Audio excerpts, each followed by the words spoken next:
Ganhador da Mega Sena sumiu após receber o prêmio e o final dessa história chocou a todos. Era uma manhã comum em Limeira, interior de São Paulo. As ruas estavam movimentadas, como sempre, com o vai e vem de pessoas cuidando de suas rotinas. Rafael Santos, um homem simples de 35 anos, era conhecido por todos no bairro Jardim Paulista. Ele trabalhava como auxiliar em uma fábrica de móveis e levava uma vida modesta. A única coisa que o diferenciava dos outros era sua fé inabalável de que, um dia, sua sorte mudaria. Naquele dia específico, ao sair do trabalho para o almoço, Rafael passou em frente a uma pequena lotérica na esquina da rua Boa Vista. Uma placa chamativa anunciava o prêmio acumulado da Mega Sena, 85 milhões de reais. Rafael parou, encarou os números brilhantes no letreiro e sentiu um impulso. Hoje é meu dia de sorte, murmurou para si mesmo enquanto entrava na lotérica. Ele não tinha o hábito de jogar, mas algo parecia diferente. Rafael escolheu os números quase ao acaso: 07, 12, 19, 23, 34 e 45. Ao entregar o bilhete para a atendente, sorriu. Pode ser que eu fique rico, Dona Ana, brincou, deixando a mulher, que o conhecia há anos, dar uma risada. Quem sabe, Rafa, mas não esquece de mim quando ganhar, viu? 2 dias depois, Rafael estava sentado em sua sala, comendo arroz, feijão e um pedaço de frango. Ele ligou a televisão para assistir ao jornal, mas acabou se deparando com o sorteio da Mega Sena. Enquanto os números eram anunciados, ele quase engasgou. 07, 12, 19. Espera aí, pensou ele, largando o prato na mesa. 23, 34, 45. Rafael ficou imóvel, olhando para o bilhete em suas mãos. Seus olhos se encheram de lágrimas, e seu coração disparou. Ele havia ganho. Ele era o mais novo milionário do Brasil. Ainda em choque, Rafael saiu correndo para a rua. Encontrou João, seu vizinho e amigo de longa data, e contou a novidade. João, eu ganhei na Mega Sena. 85 milhões de reais. João arregalou os olhos. Você tá brincando, Rafael? Não, é sério. Eu tenho o bilhete aqui. Em minutos, a notícia se espalhou pela vizinhança. Pessoas que nunca falaram com Rafael começaram a parabenizá-lo. Algumas já faziam sugestões sobre como ele deveria gastar o dinheiro. No dia seguinte, Rafael foi até a capital, São Paulo, para reivindicar seu prêmio. Ele voltou para Limeira com uma nova vida. O dinheiro estava em sua conta, e ele começou a planejar como gastá-lo. Porém, junto com o prêmio, vieram os olhares de curiosidade, os pedidos de ajuda e, para sua surpresa, a desconfiança de algumas pessoas. A primeira coisa que Rafael fez foi comprar uma caminhonete nova. Ele também começou a investir em uma casa grande, algo que ele sempre sonhou, e a ajudar sua família. Mas enquanto ele parecia estar vivendo o sonho de qualquer pessoa, algo começou a mudar em seu comportamento. Rafael, antes alegre e comunicativo, começou a se afastar. Ele passava longos períodos fora de casa, não atendia ligações e evitava encontros com os amigos antigos. A vizinhança começou a comentar: tá vendo o Rafael? Ganhou dinheiro e agora nem olha na nossa cara. Aposto que já tá metido com gente errada. Mas a verdade era mais complicada do que todos imaginavam.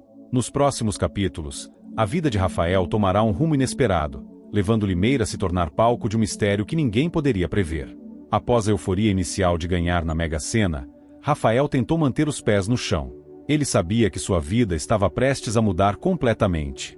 No entanto, a sensação de ser milionário ainda era algo novo, surreal. Ele passou a semana seguinte evitando multidões e saindo apenas para resolver questões práticas, como investir parte do dinheiro e cuidar de burocracias relacionadas ao prêmio. O que Rafael não esperava era que o segredo que ele tanto queria guardar fosse impossível de manter. Limeira, uma cidade onde as notícias correm rápido, já estava em alvoroço. A cada esquina, havia alguém comentando: você viu que o Rafael ganhou na Mega Sena? Dizem que ele tá milionário, mas anda sumido. Será que ele vai continuar aqui no bairro? Mesmo sendo reservado, Rafael não conseguiu escapar da pressão social. Um de seus amigos mais próximos, João, insistiu para que ele comparecesse a um churrasco no sábado. Vamos, Rafa, todo mundo quer te ver. Você precisa comemorar essa vitória com a gente. Cansado de se esconder, Rafael aceitou. Na noite do churrasco, a casa de João estava cheia. Todos queriam ver o novo milionário de perto. Rafael chegou em sua caminhonete nova, vestindo roupa simples, mas nitidamente de marca. Assim que entrou, foi cercado por vizinhos e conhecidos. Conta pra gente, Rafa, como foi quando você viu que tinha ganhado? Perguntou Dona Lourdes, uma senhora que morava na rua de cima. Rafael sorriu, tentando não parecer arrogante. Foi um choque, Dona Lourdes. Eu nunca pensei que isso fosse acontecer comigo. Enquanto ele narrava sua história, percebeu que os olhares ao seu redor tinham algo diferente. Havia admiração, claro, mas também um brilho de interesse. Pessoas que nunca haviam demonstrado proximidade agora queriam estar ao lado dele. Rafael, e os investimentos? Já pensou em colocar dinheiro aqui na nossa comunidade? Perguntou um homem do outro lado da roda. Você vai ajudar sua família? Interrompeu outra pessoa. Já pensou em abrir um negócio? Insistiu um terceiro. A enxurrada de perguntas deixou Rafael desconfortável. Ele mal teve tempo de respirar antes que alguém sugerisse um brinde. Ao nosso novo milionário. Que a sorte dele inspire a gente também. Depois do churrasco, Rafael percebeu que sua vida nunca mais seria a mesma. Os amigos de infância agora pareciam esperar algo dele. Estranhos começaram a aparecer na porta de sua casa, pedindo ajuda financeira. Até sua família começou a agir de forma diferente. Uma semana depois da festa, Rafael recebeu uma ligação de sua irmã, Juliana. Rafael, você podia emprestar um dinheiro pra gente, né? O Pedro tá desempregado, e a situação aqui tá difícil. Rafael respirou fundo. Ele queria ajudar a família, mas a pressão constante estava começando a pesar. Claro, Ju. Vou transferir um dinheiro para você amanhã. No entanto, a ligação abriu um precedente. Logo, outros parentes começaram a procurá-lo. Cada um tinha uma história de necessidade urgente, e Rafael, apesar de querer ajudar, começou a se sentir usado. Rafael tentava manter a cabeça erguida, mas os problemas surgiam de todos os lados. Ele contratou um consultor financeiro para ajudar a gerenciar seu dinheiro e decidiu começar a investir em propriedades em Limeira e cidades próximas. Mas, ao mesmo tempo, notava que seu círculo social estava mudando. Amigos antigos, como João, pareciam esperar favores constantes. Pessoas que ele mal conhecia faziam fila para pedir emprego ou empréstimos. Ele não conseguia mais sair de casa sem ser abordado por alguém. Aos poucos, Rafael começou a se isolar. Ele desligou o telefone por longos períodos e evitava atender a campainha. Foi durante esse período que Rafael desapareceu pela primeira vez. Ele simplesmente parou de ser visto em Limeira por alguns dias. Sua casa estava fechada, a caminhonete não estava na garagem, e ninguém conseguia contato com ele. Os vizinhos começaram a especular. Será que o Rafael já gastou todo o dinheiro? Ouvi dizer que ele foi para São Paulo investir em um negócio grande. E se ele foi roubado? Depois de 5 dias, Rafael voltou. Ele apareceu na porta de sua casa como se nada tivesse acontecido. Quando João perguntou onde ele tinha estado, Rafael apenas respondeu: precisava de um tempo sozinho, João. Tá difícil lidar com tudo isso. Apesar da explicação, algo parecia fora do lugar. Rafael estava mais calado, mais introspectivo. A partir desse momento, o comportamento de Rafael começou a mudar visivelmente. Ele gastava pouco tempo em Limeira e estava sempre viajando a negócios. Aos poucos, parou de responder mensagens e começou a cortar laços com pessoas próximas. O que ninguém sabia é que Rafael estava lidando com algo muito maior do que os olhos podiam ver. Afinal, o dinheiro que ele ganhou não trouxe apenas riqueza, mas também problemas e segredos que ele jamais imaginaria enfrentar. O comportamento de Rafael continuava a intrigar todos ao seu redor.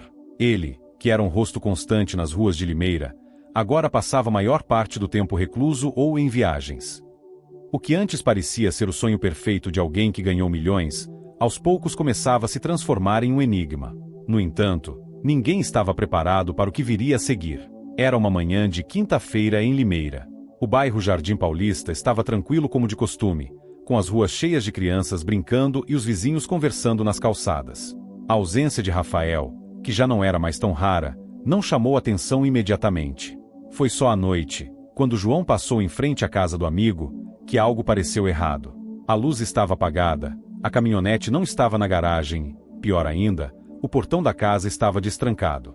João, preocupado, decidiu entrar para verificar. Chamou por Rafael várias vezes, mas não obteve resposta. Ao entrar, encontrou a sala perfeitamente arrumada, mas com sinais de que Rafael tinha saído às pressas. Um copo de café ainda cheio na mesa, uma cadeira caída no chão e a televisão ligada em um canal de notícias. A inquietação de João só aumentou. Ele chamou outros vizinhos, e logo a polícia foi acionada. Quando os policiais chegaram, examinaram a casa com atenção. Não havia sinais de arrombamento ou violência, mas a ausência de Rafael levantava questões. Na mesa da sala, ao lado do copo de café, estava um pedaço de papel com uma sequência de números rabiscados à mão. 07, 12, 19, 23, 34 e 45. João reconheceu imediatamente. Esses são os números que ele jogou na Mega Sena. Por que ele anotaria isso de novo? O investigador-chefe, Tenente Barreto, deu pouca importância ao detalhe. Talvez seja só uma lembrança. Ele pode ter saído por vontade própria, Sr. João.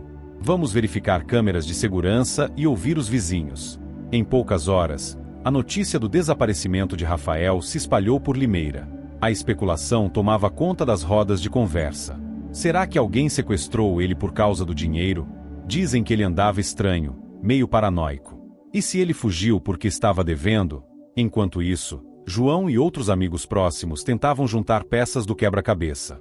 Foi então que um detalhe chamou a atenção. Dona Lourdes, a vizinha idosa que morava na casa ao lado, revelou que viu Rafael saindo na noite anterior, por volta das 22 horas. Ele saiu com uma mochila grande nas costas. Parecia apressado. Nem olhou para ninguém. A polícia começou a trabalhar com a hipótese de que Rafael havia deixado Limeira por conta própria, mas a falta de explicações aumentava o mistério. 3 dias após o desaparecimento, a atendente da lotérica onde Rafael havia comprado o bilhete premiado encontrou algo inusitado. Enquanto limpava o balcão, percebeu que havia um envelope lacrado com o nome dela, Ana. Ao abrir, encontrou um bilhete escrito à mão. Ana, confie em poucas pessoas. Ganhar dinheiro não é o que parece. Obrigado por tudo. Rafael. O bilhete gerou ainda mais perguntas do que respostas. Ana levou o envelope à polícia, que o adicionou à investigação. A mensagem levantava suspeitas de que Rafael estava fugindo de algo ou alguém. Mas quem ou o quê? Enquanto isso, a família de Rafael começou a ser envolvida nas investigações. Juliana, sua irmã mais velha, revelou um fato preocupante. Rafael havia comentado, algumas semanas antes, que se sentia seguido. Ele me disse que sentia que tinha alguém observando, mas eu achei que era paranoia por causa do dinheiro. Agora, não sei mais. Os investigadores começaram a explorar a possibilidade de que Rafael estivesse sendo ameaçado ou perseguido por alguém interessado em sua fortuna. No meio da investigação, João encontrou algo que poderia mudar o rumo da história. Enquanto ajudava os policiais a revirar a casa de Rafael em busca de pistas, ele encontrou um cofre escondido no armário do quarto. O cofre estava trancado, e ninguém sabia a combinação. Após algumas horas tentando abri-lo com ferramentas, os investigadores finalmente conseguiram. Dentro, havia documentos bancários, cartas de familiares pedindo ajuda financeira e, no fundo, um pendrive. Quando o pendrive foi analisado, revelou uma série de gravações feitas por Rafael. Nelas, ele parecia preocupado e ansioso, falando diretamente para a câmera. Eu não sei se isso é coisa da minha cabeça, mas acho que estou sendo seguido. Tem sempre um carro preto parado na esquina. Desde que ganhei esse dinheiro, minha vida virou um inferno. Em uma das gravações, ele menciona uma ligação estranha recebida de um número desconhecido. Eles disseram que sabiam onde minha família mora. Pediram dinheiro, mas não confio. E se for um golpe? As gravações geraram ainda mais especulações em Limeira. Enquanto alguns acreditavam que Rafael havia fugido por medo de ser extorquido, outros achavam que ele estava escondendo algo ainda mais grave. João, no entanto, acreditava que o amigo estava tentando protegê-los. Ele sempre foi cuidadoso. Se ele deixou essas gravações, é porque sabia que algo podia acontecer. Enquanto isso, a cidade inteira aguardava ansiosamente por notícias. Rafael, o novo milionário de Limeira, havia desaparecido sem deixar rastros claros, mas tudo indicava que o mistério estava longe de acabar. O desaparecimento de Rafael transformou Limeira em um verdadeiro cenário de mistério. Enquanto as investigações avançavam lentamente, a cidade era tomada por boatos e teorias. Alguns acreditavam que ele havia fugido para viver em segredo, outros tinham certeza de que algo mais sombrio estava por trás do caso. Para João, que continuava ajudando nas buscas, a situação era pessoal. Rafael era mais do que um amigo, era um irmão de coração. E agora, mais do que nunca, ele sentia que precisava descobrir a verdade. Enquanto a cidade especulava, Rafael estava longe dali, em um pequeno sítio no interior de Minas Gerais. Ele havia alugado a propriedade em segredo usando um nome falso. A razão de sua fuga era clara para ele: proteger-se, mais importante, proteger sua família. Sentado em uma varanda simples, ele revia os documentos que havia trazido consigo. Entre eles, estava uma lista de transações bancárias suspeitas. Ele desconfiava de que alguém em seu círculo próximo estava tentando manipular seus investimentos. Eu preciso entender isso antes de voltar, murmurou para si mesmo. O dinheiro que deveria ser um sonho estava se transformando em um fardo. Rafael sentia que a riqueza havia atraído não apenas interesse, mas também perigo. Enquanto isso, em Limeira, os rumores não paravam de crescer. A mídia local começou a cobrir o caso, destacando o mistério do desaparecimento do ganhador da Mega Sena. Entrevistas com vizinhos, amigos e até estranhos eram transmitidas diariamente. Ele sempre foi um cara tranquilo, mas o dinheiro muda as pessoas, dizia um morador. Não sei se ele fugiu ou se algo ruim aconteceu. Espero que esteja bem, comentou Dona Lourdes. A polícia, por sua vez, continuava analisando as gravações de Rafael e as transações encontradas em seu cofre. Descobriram que Rafael havia feito grandes retiradas em dinheiro nas semanas anteriores ao desaparecimento, mas ninguém sabia exatamente para onde aquele dinheiro havia ido. Naquele momento, um parente distante de Rafael, Carlos, apareceu em Limeira. Ele dizia ter vindo para ajudar nas buscas, mas seu comportamento levantava suspeitas. Carlos era conhecido por ser oportunista e distante da família, mas agora parecia preocupado com o desaparecimento de Rafael. Eu só quero ajudar. Rafael é meu primo, e não posso ficar parado sabendo que ele está sumido, disse ele em uma entrevista à TV local. João, porém, não confiava nele. Esse Carlos nunca apareceu antes. Agora que o Rafael tá milionário, ele surge querendo ajudar? Muito estranho. Enquanto a investigação continuava, os documentos no cofre de Rafael revelaram uma pista chocante. Um dos investimentos que ele havia feito recentemente, por indicação de um consultor financeiro, estava vinculado a uma empresa de fachada. A polícia descobriu que a empresa era usada para lavagem de dinheiro e que Rafael, sem saber, havia sido envolvido em um esquema criminoso. João, ao saber disso, ficou ainda mais preocupado. Ele estava tentando sair dessa confusão. É por isso que ele fugiu. Em uma noite chuvosa, João recebeu uma ligação de um número desconhecido. Ao atender, ficou sem palavras. João, sou eu, Rafael. A voz parecia cansada, mas era inconfundível. João imediatamente perguntou onde ele estava. Eu não posso te dizer agora. Só confie em mim. Eu estou tentando resolver isso. Antes que João pudesse fazer mais perguntas, a ligação caiu. No entanto, aquela breve conversa foi o suficiente para João perceber que Rafael estava vivo e, mais importante, que ele precisava de ajuda. Enquanto João tentava processar a ligação, Carlos estava se movendo rapidamente. Ele começou a questionar familiares e vizinhos sobre os hábitos de Rafael antes do desaparecimento. Além disso, foi visto tentando acessar a casa de Rafael sem permissão, o que levantou ainda mais suspeitas. João decidiu confrontá-lo. O que você está realmente querendo aqui, Carlos? Só quero ajudar, João. Mas, pelo visto, você não quer a mesma coisa. João não se deu por satisfeito. Ele sabia que havia algo errado com Carlos, mas ainda não tinha provas concretas. No sítio em Minas Gerais, Rafael estava formulando um plano para expor os responsáveis por envolvê-lo no esquema de lavagem de dinheiro. Ele sabia que voltar para Limeira sem provas era arriscado, mas também sabia que não podia continuar fugindo. Ele começou a registrar tudo: transações, nomes, datas e até conversas que teve com o consultor financeiro. Rafael estava determinado a limpar seu nome e recuperar o controle sobre sua vida. Rafael decidiu enviar uma nova mensagem para João, desta vez em forma de carta. Na carta, ele explicava parte do que estava acontecendo e pedia para João ficar atento aos movimentos de Carlos. João, confio em você. Sei que quer o melhor para mim. Não confie no Carlos, e diga à polícia para continuar investigando a empresa de fachada. Estou perto de resolver isso. Aguente firme. A carta deu um novo ânimo a João, mas também o deixou ainda mais preocupado com a segurança de Rafael. Conforme o caso se desenrolava, Limeira se dividia entre aqueles que acreditavam que Rafael estava se escondendo por medo e aqueles que achavam que ele estava envolvido em algo ilícito. Mas João sabia que a verdade era mais complicada. Ele estava determinado a ajudar o amigo, mesmo que isso significasse enfrentar perigos e pessoas com intenções obscuras. Nos bastidores, Rafael continuava seu trabalho silencioso, ciente de que o próximo passo seria crucial para resolver o mistério de seu desaparecimento e trazer à tona uma verdade que ninguém esperava. Enquanto a carta de Rafael dava a João um vislumbre do que estava acontecendo, o mistério em torno de seu desaparecimento se aprofundava.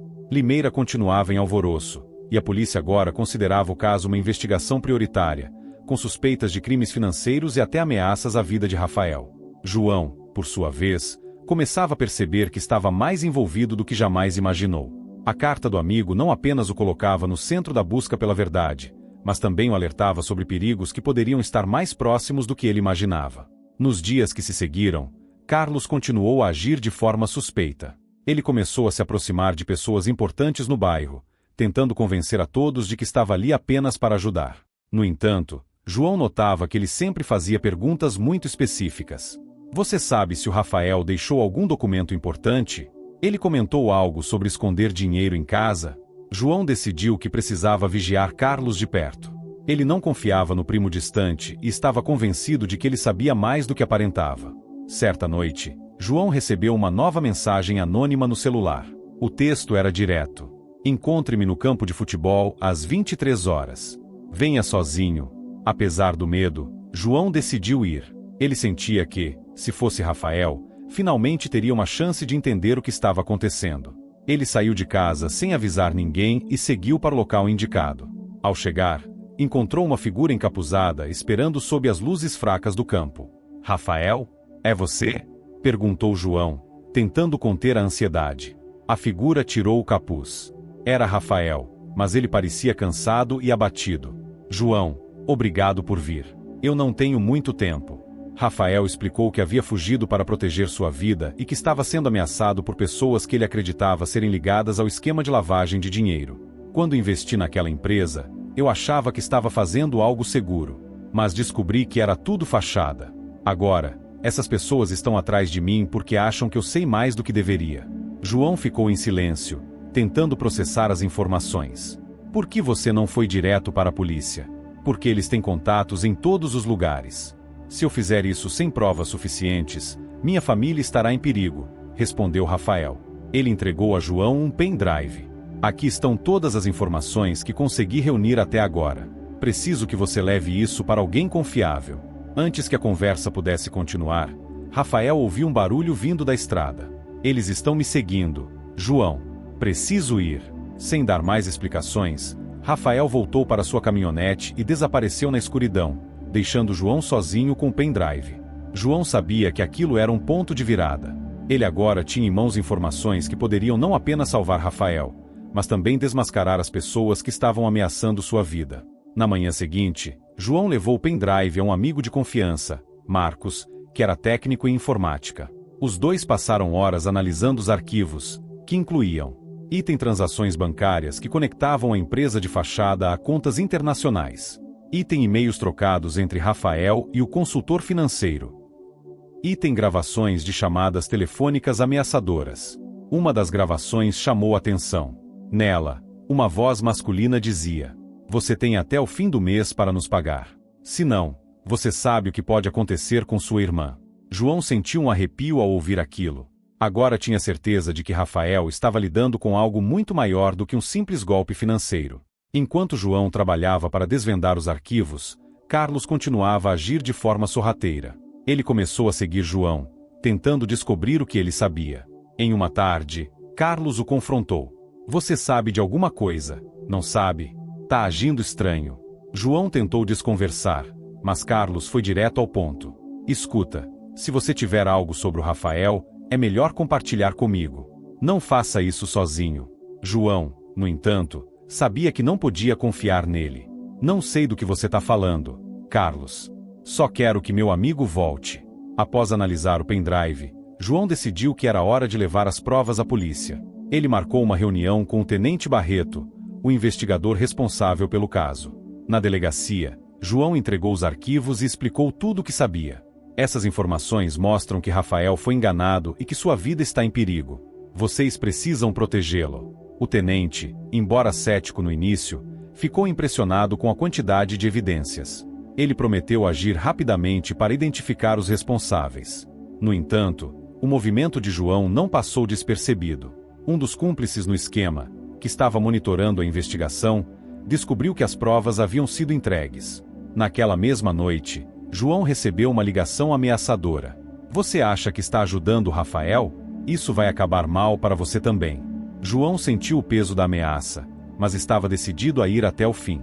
Ele sabia que expor a verdade era a única maneira de garantir a segurança de Rafael e sua família. Enquanto a polícia começava a investigar os nomes envolvidos no esquema, Rafael, ainda escondido no sítio, recebia notícias de João. Eles estão agindo, Rafa. Mas você precisa continuar seguro. Rafael sabia que o cerco estava se fechando. Ele começou a se preparar para retornar a Limeira e enfrentar a situação de frente. A tensão estava no ar. Todos sabiam que o próximo passo seria crucial para resolver o mistério e acabar com o esquema que havia transformado a vida de Rafael em um pesadelo. A cidade de Limeira vivia dias de expectativa e tensão. Com as novas provas entregues por João, a polícia começou a agir em segredo, investigando os responsáveis pelo esquema que envolveu Rafael. Enquanto isso, o desaparecido milionário continuava escondido, aguardando o momento certo para retornar. No entanto, os responsáveis pelo esquema também estavam se movimentando. Sentindo-se ameaçados, eles intensificaram seus esforços para localizar Rafael e silenciá-lo antes que as investigações os atingissem. O tenente Barreto reuniu uma força-tarefa para investigar os nomes encontrados nos documentos de Rafael. Uma análise inicial mostrou que a empresa de fachada era apenas a ponta do iceberg. O esquema envolvia contas bancárias em paraísos fiscais e uma rede de cúmplices espalhados por várias cidades do estado de São Paulo. Temos que agir rápido antes que eles sumam, disse Barreto à sua equipe. As descobertas levaram a polícia a monitorar um grupo de empresários locais que tinham conexões suspeitas com a empresa investigada. Entre eles, estava Cláudio Ferraz, um influente homem de negócios que era conhecido por sua fortuna e estilo de vida discreto. Enquanto isso, Rafael decidiu que não podia mais ficar escondido. Ele sabia que sua ausência prolongada estava colocando João em perigo e que era hora de enfrentar a situação. Na calada da noite, Rafael deixou o sítio e iniciou sua jornada de volta a Limeira. Ele evitou rodovias principais, usando estradas secundárias e trocando de veículo 2 vezes para garantir que não estava sendo seguido. Ao chegar à cidade, foi direto para a casa de João. Eu sabia que você ia voltar, Rafa, disse João, emocionado ao ver o amigo. Não podia deixar você sozinho nessa, meu irmão. Mas precisamos ser rápidos. Enquanto Rafael e João planejavam seus próximos passos, Carlos continuava a tentar se infiltrar nas investigações. Ele conseguiu acesso a informações confidenciais da polícia, usando contatos duvidosos para descobrir que Rafael estava prestes a voltar. Carlos, então, armou uma cilada. Ele entrou em contato com os responsáveis pelo esquema e informou sobre o retorno de Rafael. Ele tá de volta. Se vocês quiserem resolver isso, é melhor agir rápido. O grupo decidiu que precisava capturar Rafael antes que ele pudesse falar com a polícia. Na noite seguinte, Rafael e João decidiram encontrar o tenente Barreto em um local seguro para entregar as informações restantes que Rafael ainda tinha. No entanto, no caminho, foram interceptados por 2 homens armados que forçaram os dois a entrar em um carro. Os homens levaram Rafael e João a um depósito abandonado nos arredores de Limeira. Lá, estavam Cláudio Ferraz e outros membros do esquema. Você não devia ter voltado, Rafael, disse Cláudio, com um sorriso frio. E você, João, foi um tolo por se envolver nisso. Enquanto Cláudio intimidava os dois, ele não percebeu que Rafael havia ativado um gravador escondido em seu bolso. Cada palavra dita estava sendo registrada, incluindo confissões sobre o esquema e as ameaças feitas a Rafael e sua família. Do lado de fora, a polícia já havia sido informada sobre o local. Tenente Barreto havia rastreado um dos homens que trabalhavam para Cláudio e conseguido informações sobre o cativeiro. Poucos minutos depois, uma operação tática foi lançada. Policiais cercaram o depósito e ordenaram que todos se rendessem. Polícia! Soltem as armas e saiam com as mãos para o alto, gritou Barreto. A operação foi rápida e eficiente. Cláudio e seus cúmplices foram presos em flagrante, e Rafael e João foram resgatados sem ferimentos graves. O gravador de Rafael foi usado como prova crucial para conectar Cláudio ao esquema criminoso. Combinado com os documentos do pendrive, o material era suficiente para condenar toda a rede de cúmplices. Após semanas de tensão, Rafael finalmente pôde respirar aliviado. Com os responsáveis presos e a polícia garantindo sua segurança, ele começou a reconstruir sua vida. João, que se mostrou um verdadeiro amigo em todos os momentos, recebeu parte do dinheiro de Rafael como agradecimento. Não é só pelo que você fez, João. É porque você é minha família, irmão. Rafael também decidiu usar parte de sua fortuna para ajudar a comunidade de Limeira, investindo em projetos sociais e apoiando famílias carentes. O caso de Rafael se tornou um marco na cidade. Ele não apenas expôs um esquema criminoso, mas também mostrou o poder da amizade e da resiliência diante das adversidades. Agora, Limeira não via mais Rafael como apenas o ganhador da Mega Sena. Ele era um símbolo de superação e coragem, alguém que enfrentou o perigo e saiu vitorioso. E assim, a história do homem que desapareceu após ganhar na loteria encontrou seu desfecho, surpreendendo a todos com um final tão justo quanto inesperado. Após o fim da operação policial que desmantelou o esquema criminoso, Rafael começou a perceber que sua vida nunca mais seria a mesma. Ele havia enfrentado perigos que jamais imaginara e agora precisava reconstruir não apenas sua segurança, mas também a relação com sua cidade, sua família e, principalmente, consigo mesmo. Com os criminosos presos e sua inocência comprovada, Rafael decidiu que era hora de fazer algo significativo com sua fortuna. Porém, antes disso, ele precisava de um momento para se reencontrar. Rafael havia evitado sua família durante todo o tempo que esteve escondido, temendo que pudesse colocá-los em perigo. Agora, finalmente, ele sentia que era seguro voltar para casa. Ao chegar à residência de sua mãe, Dona Helena, foi recebido com lágrimas e abraços apertados. "Meu filho, eu sabia que você ia voltar pra gente", disse Helena, com a voz embargada. Seus irmãos e sobrinhos também estavam lá, e o ambiente foi tomado por uma mistura de alegria e alívio. "Rafa, a gente sofreu tanto sem você, mas estamos felizes que você tá bem", disse seu irmão mais velho, Marcos. Rafael prometeu que nunca mais deixaria o medo afastá-lo daqueles que amava. Limeira ainda comentava sobre o caso de Rafael. A mídia havia explorado cada detalhe de sua história, desde o prêmio da Mega Sena até seu desaparecimento e a operação policial que desvendou o esquema criminoso. Com sua fortuna, Rafael começou a investir em projetos sociais. Ele financiou reformas em escolas públicas, ajudou a equipar hospitais locais e criou um fundo para apoiar pequenos empreendedores da cidade. "Quero devolver à minha comunidade tudo o que ela me deu. Esse dinheiro pode fazer muito mais do que apenas enriquecer minha vida", declarou Rafael em um evento comunitário. O gesto conquistou o coração de Limeira, e ele passou a ser visto como um exemplo de generosidade. João, que havia sido fundamental na luta de Rafael contra as adversidades, recebeu mais do que gratidão. Rafael lhe ofereceu um trabalho como gestor de um dos projetos sociais. "Você sempre esteve ao meu lado, João. Agora, quero que a gente continue ajudando juntos."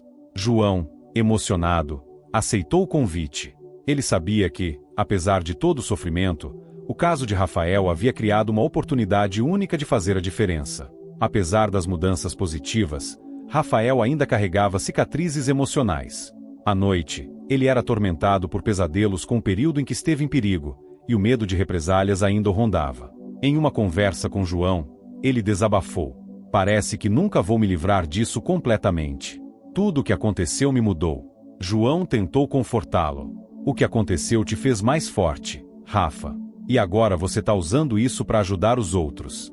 É isso que importa." Rafael decidiu buscar terapia para lidar com o trauma, mostrando que, mesmo com dinheiro, algumas batalhas precisam ser enfrentadas com ajuda.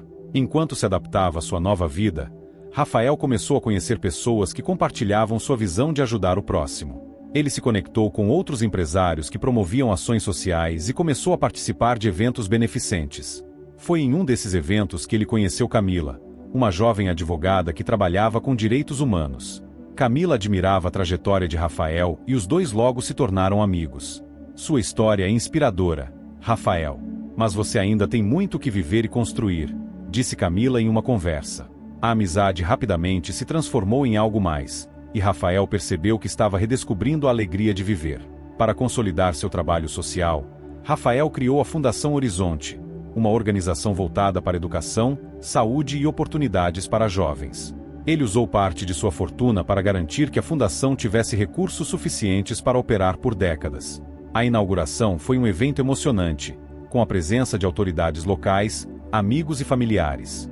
Durante o discurso, Rafael disse: "Essa fundação é a prova de que até as maiores tempestades podem nos levar a um futuro melhor. Espero que ela inspire outros a nunca desistirem, não importa o quão difícil a jornada pareça ser. Enquanto Rafael avançava em sua nova vida, Carlos enfrentava as consequências de suas ações. Após ser investigado, ficou claro que ele havia cooperado com os criminosos para tentar se beneficiar do dinheiro de Rafael. Preso e condenado por extorsão e associação criminosa, Carlos perdeu o respeito da família e o pouco que tinha. Rafael, apesar de tudo, escolheu não guardar rancor. Ele fez sua escolha. Agora, cabe a ele lidar com as consequências. Com o tempo, Rafael começou a perceber que sua fortuna, embora ainda fosse significativa, era apenas um detalhe em sua vida. O que realmente importava era o impacto que ele estava causando na comunidade e as relações que havia reconstruído. Dinheiro não traz felicidade, mas ele pode criar caminhos para alcançá-la. E é isso que estou tentando fazer agora, disse Rafael em uma entrevista. A história de Rafael deixou uma marca profunda em Limeira e nas pessoas que acompanharam sua trajetória. Ele não era apenas o ganhador da Mega Sena que desapareceu. Era alguém que transformou uma experiência traumática em uma força para o bem. Com sua fundação crescendo, sua família unida e seu coração finalmente em paz, Rafael estava pronto para seguir em frente, deixando para trás o medo e abraçando o futuro com coragem e propósito. Com o sucesso inicial da Fundação Horizonte, Rafael percebeu que estava apenas começando a transformar sua visão em realidade. Limeira, que antes era marcada apenas por sua rotina simples, agora se tornava uma cidade de oportunidades graças ao impacto das iniciativas financiadas por ele. Porém, novos desafios surgiam à medida que os projetos cresciam. Este seria o capítulo mais importante da sua jornada: consolidar seu legado enquanto enfrentava os fantasmas do passado que ainda rondavam sua vida. Um dos primeiros grandes projetos da Fundação Horizonte foi a construção de uma escola modelo no bairro onde Rafael havia crescido. A Escola Horizonte seria mais do que uma instituição de ensino tradicional. As crianças teriam acesso a aulas de tecnologia, música e esportes. Um centro comunitário anexo ofereceria cursos profissionalizantes para jovens e adultos. Rafael acompanhava cada detalhe da obra, desde o projeto arquitetônico até a escolha dos materiais. Durante a construção, ele fazia questão de visitar o local, onde conversava com os trabalhadores e moradores locais. Essa escola vai mudar vidas, dizia Rafael, com os olhos brilhando de esperança. Apesar do entusiasmo da comunidade, nem todos estavam felizes com a iniciativa. Empresários locais, acostumados a explorar mão de obra barata, começaram a se sentir ameaçados pela possibilidade de trabalhadores mais qualificados. Cláudio Ferraz, mesmo preso, ainda tinha aliados na cidade que tentavam minar os esforços de Rafael. Esses indivíduos espalhavam boatos e dificultavam o andamento dos projetos, principalmente em órgãos burocráticos. João, sempre ao lado de Rafael, percebeu o que estava acontecendo. Rafa, tem gente tentando te derrubar. A gente precisa ficar de olho. Eu já esperava por isso, João. Mas eles não vão me parar. Camila, agora mais próxima de Rafael, tornou-se uma peça-chave na Fundação Horizonte. Como advogada experiente, ela ajudava a lidar com os desafios legais e a proteger os projetos contra ataques de opositores. Rafael, eles podem tentar atrasar, mas a lei está do nosso lado.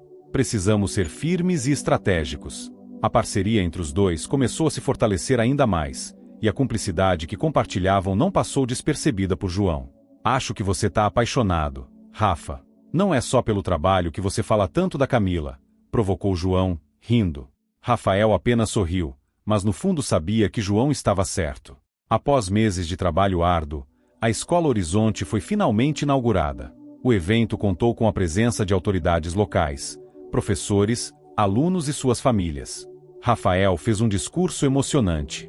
Quando ganhei na loteria, achei que minha vida seria só sobre conforto.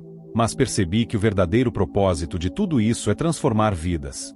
Essa escola não é só minha, é de cada um de vocês. As palavras de Rafael foram recebidas com aplausos e lágrimas. Para muitos, ele era mais do que um benfeitor, era um símbolo de esperança.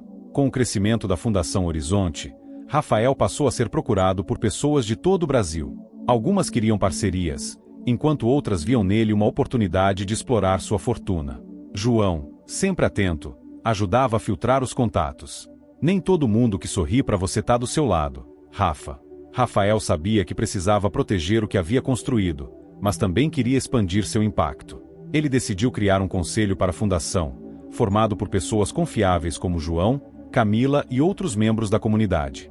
Enquanto a fundação prosperava, Rafael recebeu uma notícia preocupante. Cláudio Ferraz, mesmo preso, estava tentando manipular o sistema para reduzir sua pena. Boatos de que ele planejava retomar seus esquemas chegaram aos ouvidos de Rafael. Camila investigou a situação e confirmou a gravidade. Ele ainda tem aliados.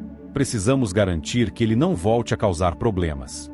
Rafael decidiu colaborar com a polícia, fornecendo informações adicionais que havia coletado durante sua fuga. Isso ajudou a reforçar as acusações contra Cláudio e a manter sua condenação. Enquanto lidava com esses desafios, Rafael percebeu que precisava de mais tempo para si mesmo. Ele estava se dedicando tanto à fundação que havia se afastado de sua vida pessoal. Durante uma conversa com Camila, ele desabafou. Às vezes sinto que ainda estou fugindo, mas agora é do trabalho. Será que algum dia vou conseguir encontrar equilíbrio? Camila sorriu e respondeu: Você já fez muito, Rafael. Talvez seja a hora de cuidar de você também. As palavras de Camila o fizeram refletir. Ele decidiu que, após consolidar os principais projetos da fundação, tiraria um tempo para viajar e se reconectar consigo mesmo. Antes de partir para sua viagem, Rafael organizou um evento beneficente para arrecadar fundos para novos projetos. A noite foi mágica, com música ao vivo, discursos emocionantes e a presença de pessoas importantes para a fundação. Camila e Rafael dançaram juntos pela primeira vez, e naquele momento ele percebeu que tinha encontrado algo que o dinheiro jamais poderia comprar: amor e companheirismo. Obrigado por estar comigo, Camila. Você trouxe equilíbrio para minha vida. Ela sorriu, e naquele instante, Rafael soube que estava pronto para começar um novo capítulo, agora com alguém ao seu lado. Após meses dedicados à Fundação Horizonte e à reconstrução de sua vida, Rafael sabia que estava pronto para um novo começo. Ele tinha sido testado de diversas maneiras. Sua coragem foi colocada à prova, sua moral desafiada e sua paciência esticada ao limite. Mas agora, ele se sentia mais forte, mais sábio e, acima de tudo, mais em paz consigo mesmo. Ele sabia que não poderia continuar vivendo apenas para os outros. Era hora de viver para ele, também. E talvez, a maior mudança fosse o despertar de um novo amor, uma nova conexão, uma renovação não só de seus projetos, mas de seu próprio ser. Rafael tomou uma decisão importante. Iria passar algum tempo fora, longe de Limeira, da fundação e das pressões cotidianas. Ele precisava se reencontrar, recarregar suas energias e explorar o mundo de uma maneira que nunca teve oportunidade antes. Camila, sempre ao seu lado, encorajou Rafael a seguir em frente com o plano. Você merece esse tempo, Rafa. Vá para onde seu coração te levar. Eu estarei aqui, esperando. Rafael sorriu, grato por ter alguém que o compreendesse tão bem. Eles passaram a planejar a viagem juntos. Após meses de reuniões e compromisso com a fundação, Rafael escolheu um destino tranquilo, uma pequena vila de pescadores no litoral paulista, onde poderia desfrutar da natureza e da paz do mar. Quando Rafael chegou à vila, algo nele mudou imediatamente. A brisa fresca do oceano, o som das ondas quebrando nas pedras e o céu claro acima traziam uma sensação de liberdade que ele há muito tempo não experimentava. Ele passou os primeiros dias caminhando pela praia, pensando sobre sua trajetória. Lembrou-se dos tempos difíceis, de quando a fortuna o transformou de um homem simples para o centro das atenções. Mas, acima de tudo, ele pensava no propósito que havia encontrado depois de tanto caos: ajudar os outros. Ao olhar para o horizonte, Rafael finalmente entendeu. Ele não precisava de mais riquezas, nem de mais fama. Ele precisava de propósito e equilíbrio. E, mais do que nunca, ele sentia que havia encontrado ambos. Em uma das tardes em que passeava pela praia, Rafael encontrou um pescador idoso chamado Manuel, que estava reparando suas redes. O homem, com sua sabedoria silenciosa, parecia carregar o peso de uma vida cheia de histórias. Rafael se aproximou e, sem intenção, começou a conversar com ele. O que o traz a esse lugar, jovem? Perguntou Manuel, com um sorriso calmo. Rafael, surpreso com a simplicidade do questionamento, respondeu: Eu vim procurar algo. Não sei bem o que. Acho que só precisava de um tempo para respirar. Manuel observou por um momento e, com um olhar profundo, disse: Às vezes, a gente busca o que já está dentro de nós. Só precisa de silêncio e paciência para ouvir. Aquelas palavras ficaram com Rafael. Ele se afastou do pescador pensativo, sentindo que havia mais para descobrir sobre si mesmo. Enquanto Rafael se afastava para encontrar sua paz, Camila também estava refletindo sobre a evolução de sua própria vida. Ela, que sempre fora uma pessoa focada no trabalho e na justiça, se via cada vez mais apaixonada por Rafael. Não era apenas uma paixão passageira, mas um profundo sentimento de admiração e carinho por tudo que ele havia se tornado. Ela não esperava que Rafael fosse sentir o mesmo, pois ele parecia tão focado em seus projetos e na recuperação emocional. Mas, ao longo do tempo, ela foi percebendo que ele também estava se aproximando dela de uma forma mais íntima. Em um dos seus telefonemas, Rafael, em meio à sua jornada, disse com suavidade: "Camila, não sei como explicar, mas sinto que meu coração finalmente encontrou paz, e, de alguma forma, você faz parte disso." Ela sorriu ao ouvir aquelas palavras, mas não respondeu imediatamente. Em vez disso, pensou por um momento, até que a resposta saiu naturalmente: "Eu também sinto mesmo, Rafael. Você não está sozinho nessa jornada." Após semanas de reflexão e descanso, Rafael retornou a Limeira com uma nova perspectiva. Ele não queria mais ser apenas o milionário ou o homem que escapou da morte. Ele queria ser o homem que fez a diferença no mundo por meio de ações e atitudes genuínas. Ele também sabia que sua relação com a cidade precisava de uma renovação. E, como o tempo havia curado muitas de suas feridas, ele se sentia pronto para enfrentar os desafios que surgiriam. Mas dessa vez, ele não estava mais sozinho. Camila, com sua sabedoria e apoio, estava ao seu lado. Em Limeira, a fundação continuou a crescer, com novos projetos e novas parcerias. Rafael agora dividia seu tempo entre o trabalho social e sua vida pessoal, sempre ao lado de Camila, com quem começou a construir um futuro juntos. Rafael também começou a pensar em expandir a fundação para outras cidades, levando seu modelo de transformação social para lugares que mais precisavam de apoio. Ele sabia que tinha o poder de fazer ainda mais, e estava disposto a usar sua experiência para gerar um impacto ainda maior. Ele e Camila discutiram sobre um novo projeto em uma reunião importante, com Rafael finalmente dizendo: "Quero que esse projeto seja sobre transformação, mas não só da cidade. Quero transformar as pessoas, a vida delas. Eu sei que, juntos, podemos fazer isso." Camila, com um olhar firme e seguro, sorriu. "Estamos prontos para esse desafio. Vamos fazer história, Rafael." Com o apoio da fundação, de sua família, de Camila e da comunidade, Rafael conseguiu mais do que construir escolas, ajudar a cidade e restaurar sua paz interior. Ele estava construindo um legado. E esse legado não era apenas sobre o dinheiro que ganhou ou os prêmios que conquistou. Era sobre a verdadeira transformação de vidas. E, com isso, Rafael sabia que estava finalmente no lugar certo. O que Rafael nunca soubera, e talvez nunca tivesse imaginado, é que sua história, apesar de ter começado de forma turbulenta, estava prestes a tomar um rumo ainda mais surpreendente. Enquanto ele estava focado em sua jornada de renovação, sua fundação prosperava e seus relacionamentos amadureciam, o destino tinha um último desafio reservado para ele, um desafio que faria reavaliar tudo o que ele pensava saber sobre sua vida, suas escolhas e suas prioridades. Tudo parecia estar indo bem. Rafael e Camila estavam mais próximos do que nunca, e a Fundação Horizonte ganhava reconhecimento não só em Limeira, mas em outras cidades vizinhas. Projetos educacionais estavam dando frutos, com jovens e famílias recebendo apoio para melhorar suas condições de vida. Entretanto, em uma manhã comum, um telefonema inesperado mudou tudo. Rafael estava em seu escritório quando seu celular tocou. O número desconhecido o fez hesitar por um segundo antes de atender. "Alô, Rafael? Aqui é o delegado Carlos Souza, da Polícia de Limeira. Preciso que você venha ao departamento agora, é uma questão urgente." A voz firme e tensa do delegado fez Rafael sentir um calafrio na espinha. Havia algo na forma como ele falou que indicava que o assunto não era algo trivial. Rafael imediatamente pediu para que sua secretária o preparasse para uma visita urgente ao departamento de polícia. Ao chegar à delegacia, Rafael foi conduzido até uma sala isolada, onde o delegado Carlos Souza estava à espera. Junto a ele, um agente da Polícia Federal parecia estar observando atentamente. "Rafael, senta-se, por favor. Precisamos conversar sobre algo muito sério", começou o delegado, com um tom grave. Rafael, confuso, tentou disfarçar o nervosismo. "O que aconteceu, delegado? Está tudo bem?"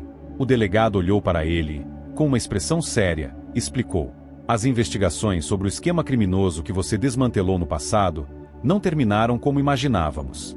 Encontramos novas evidências. Você, Rafael, foi mais uma vez vítima de uma grande rede de corrupção. Algo que ninguém esperava." Rafael estava perplexo. Ele sabia que o processo estava fechado, mas agora, descobria que ainda havia mais camadas de uma história que ele pensava ter resolvido. Carlos continuou. Alguns dos envolvidos no esquema nunca foram realmente identificados. De acordo com as novas provas, esses indivíduos ainda estão ativos. E há algo mais que queremos que você saiba, algo que vai abalar completamente a sua percepção do que aconteceu com a Mega Sena e com a sua vida nos últimos anos. Rafael, com a respiração pesada, sentou-se. Sua mente estava a mil. O que seria tão grave a ponto de exigir sua presença ali, naquela sala? O delegado se aproximou e abriu uma pasta cheia de documentos. Rafael sentiu o peso da situação e pediu para ver o que estava ali. Carlos começou a explicar, apontando para uma série de transações financeiras, registros de telefonemas e fotografias antigas. Esses documentos mostram que, muito antes de você ganhar o prêmio da Mega Sena, sua sorte já havia sido manipulada. Alguns dos membros dessa organização criminosa já haviam traçado planos para o seu futuro, ainda que você não soubesse disso. Rafael estava em choque. Ele sabia que havia sido alvo de manipulação, mas agora entendia que sua vida inteira havia sido orquestrada para cumprir um papel em um jogo muito maior. O que você está me dizendo é que minha vitória na Mega Sena foi manipulada? Perguntou Rafael, com os olhos arregalados. O delegado confirmou com um aceno de cabeça. Sim, foi exatamente isso que aconteceu. Pessoas dentro da organização sabotaram os processos e manipularam o resultado, sabendo que você iria ganhar. E, mais importante, eles já tinham um plano para depois que você ganhasse. A sensação de desilusão tomou conta de Rafael. Como isso poderia ser possível? Ele nunca imaginara que, depois de todo o sofrimento, havia sido, de certa forma, uma marionete nas mãos de criminosos. O delegado continuou, explicando com mais detalhes a complexidade do plano. A ideia não era apenas roubar a fortuna de Rafael, mas também utilizá-lo para uma série de transações ilícitas e desestabilizar a economia local por meio de investimentos fraudulentos. Quando Rafael desapareceu, a intenção era que ele nunca fosse encontrado, permitindo que os criminosos fizessem uso de sua identidade e fortuna de forma ilegal. Quando você sumiu, foi parte do plano para que sua ausência passasse despercebida enquanto o dinheiro era desviado. A sua fuga fez com que muitos pensassem que você estava fora de cena para sempre, mas a verdade é que os envolvidos estavam orquestrando tudo por trás das cortinas, explicou o delegado. Rafael sentiu um aperto no peito. A confiança que ele tinha depositado em sua própria jornada estava ruindo. Tudo o que ele havia feito, a fundação, o trabalho duro, até as amizades, era agora questionado. Ele se perguntava se, em algum momento, havia sido realmente livre de manipulação. Com o choque da revelação, Rafael enfrentava uma decisão difícil. Ele sabia que poderia encerrar sua trajetória de uma vez por todas, se afastando da fundação e de tudo que ele havia construído. Mas, no fundo, ele entendia que a melhor maneira de concluir essa história seria usar o que restava de sua fortuna e poder para combater aqueles que ainda estavam tentando manipular sua vida. Eu vou lutar contra isso. Não importa o que tenha acontecido, eu não vou permitir que minha história termine desse jeito. Eu vou desmascarar esses criminosos de uma vez por todas, disse Rafael, com determinação renovada. E foi nesse momento que ele decidiu que não iria abandonar o que havia começado. A luta pela verdade e pela justiça seria a última etapa de sua jornada, um testamento do que ele realmente acreditava. Rafael usou os últimos meses para intensificar os projetos da fundação, agora mais do que nunca com um compromisso renovado. Ele também continuou a colaborar com as autoridades para que os responsáveis fossem levados à justiça. Ele percebeu que, apesar dos golpes e manipulações que sofreu, sua história poderia ainda servir como um exemplo de resistência e superação. Mesmo nas situações mais sombrias, a verdade e a coragem se destacavam. Por fim, o que parecia ser um final trágico para sua história, na verdade, se tornava uma última lição de perseverança e justiça. Rafael sabia que, agora, ele era mais do que um simples ganhador de loteria. Ele era um verdadeiro vencedor da vida.